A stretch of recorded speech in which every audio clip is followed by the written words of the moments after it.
blouse I'm wearing today and the blouse that's on my mannequin are both made from the exact same pattern in the exact same size. One of them fits beautifully and the other one I don't reach for quite as often.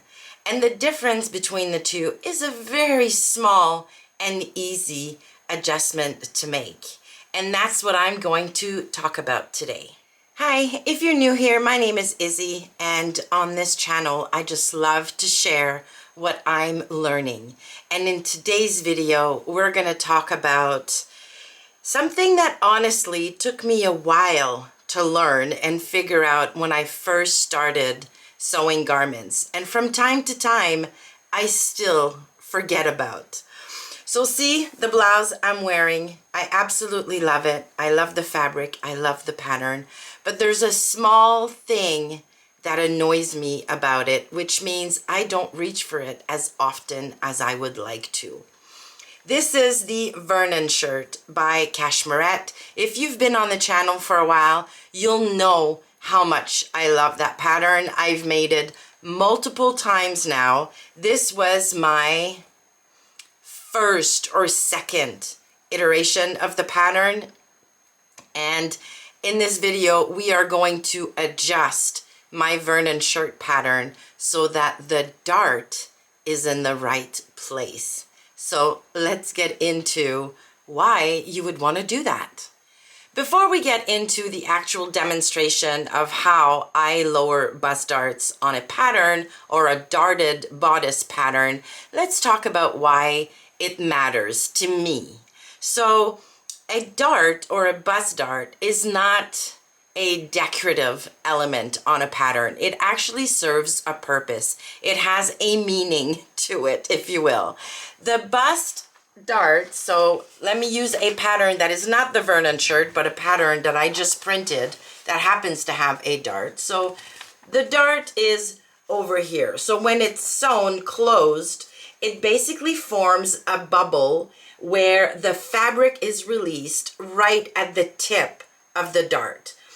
We want that fabric release or that bubble or that extra volume to be released just shy of the bust apex, so basically where it is needed. If your bust dart is a little bit too high, like I'm going to show you on this blouse, the fabric release or the extra volume, the shaping, if you will, is going to be in the wrong spot. So you might experience a little tightness over the bust because the extra room isn't in the right place. Hopefully that makes sense. So, and the same thing could happen if your bust dart is too low. So the release is going to happen under your bust as opposed to right on your bust, which will make the bust a little too fitted, and you're going to have some strange drag lines or extra fabric right under your bust where it's not needed. All right, so let's show you what's happening with my white Vernon Shirt. All right, and I'm sorry if I'm cutting off my head here.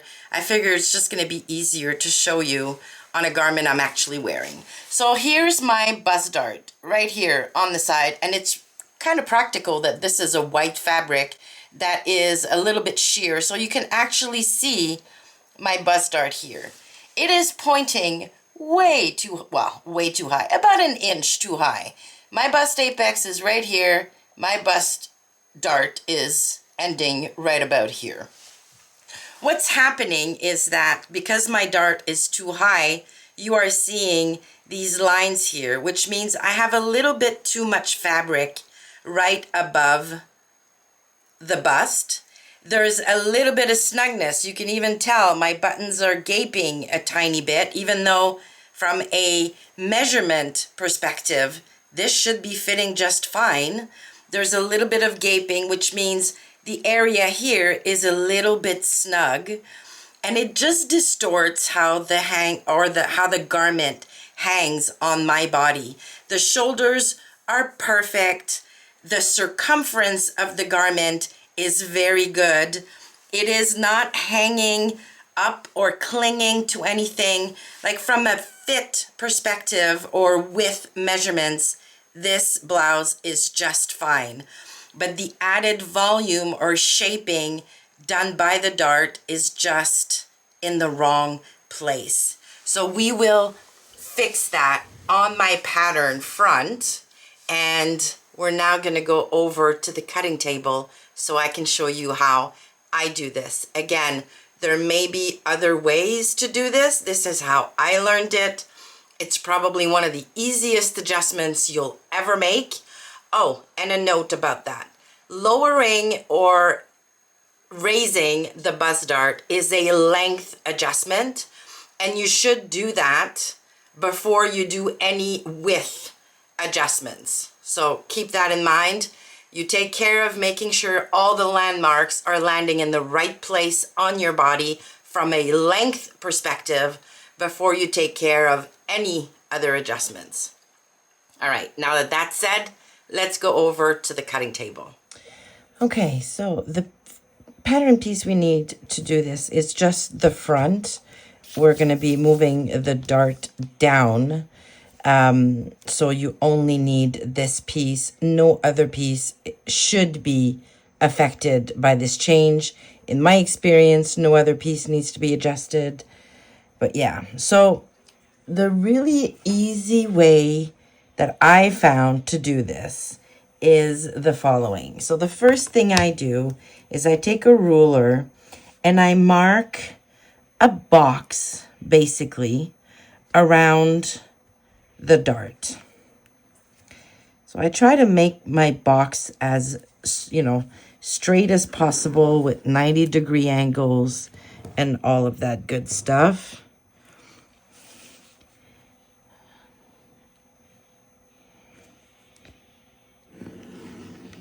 There we go. So now I've marked a box all around my dart right here. Now I'm going to take some paper scissors and cut on the line I just drew all around my box, my dart.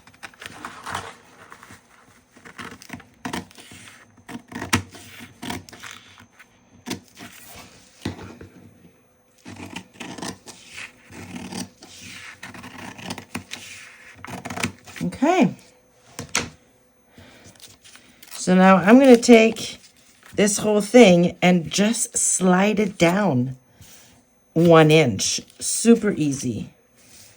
So I'm going to put my pattern piece right here on my cutting mat because it's got lines and it's going to be super easy to follow. And I'm just going to slide it down by 1 inch. So I'm looking right here. There we go. I'm looking, here's what I've done. So I am aligning this cut line on the mark on my cutting mat, so on the line. And then I'm just going to take this piece and slide it down so it aligns to this line right here, which is 1 inch lower. Now, I don't want to move where the tip of the dart or the bust apex is going to land. So it's really important, like things are not going to align here, and that's okay. We need the bust apex to be in the same location. So as soon as I've brought it down 1 inch, I'm just going to stick this right here so it doesn't move at all. There we go. And now I'm just going to cut a small piece of paper to fill the gap. Just going to slide it right underneath. And stick it down. There we go.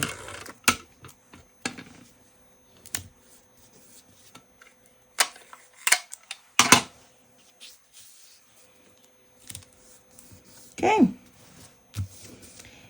And now all I have to do is basically, well, what I could do and what I should do if I was following the quote-unquote rules is I would fold my pattern to basically close the dart and then true up the side. And that's what you should do. But I'm, you know, a little bit lazy. So what I'm going to do instead is I'm just going to true up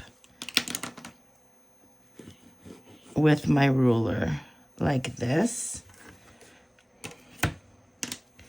And I'm going to cut on this line here. And I'm going to do about the same here. There we go. Just removing a little bit here, removing a little bit here, and it should all be fine. So I'm just going to take my scissors, cut along here, and I will have the exact same dart.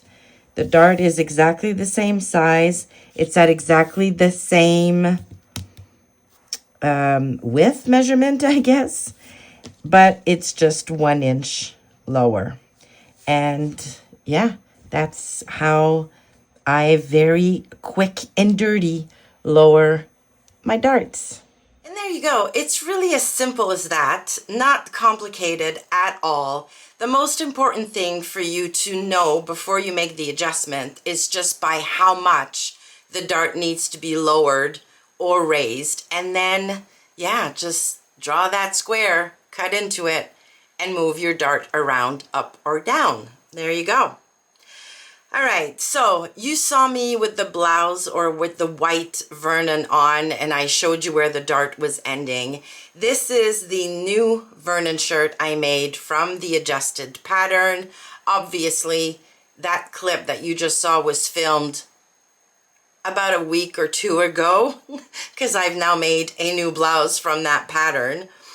Now let's show you what the differences are. And now this is a busy fabric and it is a rayon. It's not a cotton. So do keep that in mind. Both fabrics behave a little bit differently and it might be a little more difficult to see some of the details on this one, but hopefully I'll be able to demo that as well. So let's have a look at my new Vernon shirt. All right, here we are. So first thing you might not notice, but I do, is that there are no drag lines here.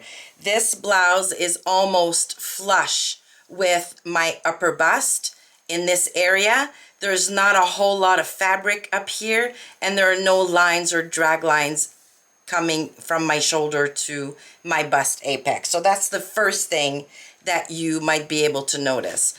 Also, if I turn to the side, and you're not going to see it, so I'm going to have to point it out to you, my bust point is now, or my dart point is now right here, which aligns almost perfectly to my bust apex, which means that the shaping in this blouse, the extra volume, is directly over the bust, which means that the front is not pulling up. There aren't a bunch of crazy drag lines emanating from the bust or pointing to the bust, meaning I don't have enough room to go over the bust. And there's no pulling here. So the volume I needed across here is now in the right place, basically, which means there's no pulling here. There's no tightness or, snugness when I bring my arms forward in the back, which I am getting with the white one. So the adjustment, although subtle and not hard at all, made a difference in how this blouse feels when I wear it. Now, I've worked hard to make sure that this Vernon bodice fits me really, really well. And I feel that with this last adjustment, I have nailed it. I can now try to hack it and put different sleeves on it, try different collar options maybe. I could even be tempted to turn this into a shirt dress at some point. So, and that's the goal. Like, you want a bodice that fits you really, really well so that you can move on or increase your skills or move your skills into other areas, such as hacking a pattern, and make your patterns work extra hard for you. So honestly, that's it. It's really this simple. A box, you cut around the box and you move the box up and down depending on what you need to do. It is really, really easy. And although, like I said, the change can be subtle or almost impossible to see for you out there watching me, the way this blouse feels on me, it's different. It's just more comfortable. I feel more confident because there's no more gaping at the bust. I don't feel like I need to put a pin in there when I'm wearing my shirt. So yeah, win, win, win. All right, I would love to know if you've ever done this kind of adjustment and if you do it differently from me, because I think we all could learn from one another. So if you have a different way of lowering or raising a bust dart, please let us know in the comments. And yeah, also, share if you've managed to master or nail the fit on a bodice. Let us know which one and how you got that done. That would be amazing. Thank you so much for watching. If you like this video, please give it a thumbs up on your way out. And if you're interested in more of these types of videos, please consider subscribing to the channel. Thank you so much for watching, and I will see you soon.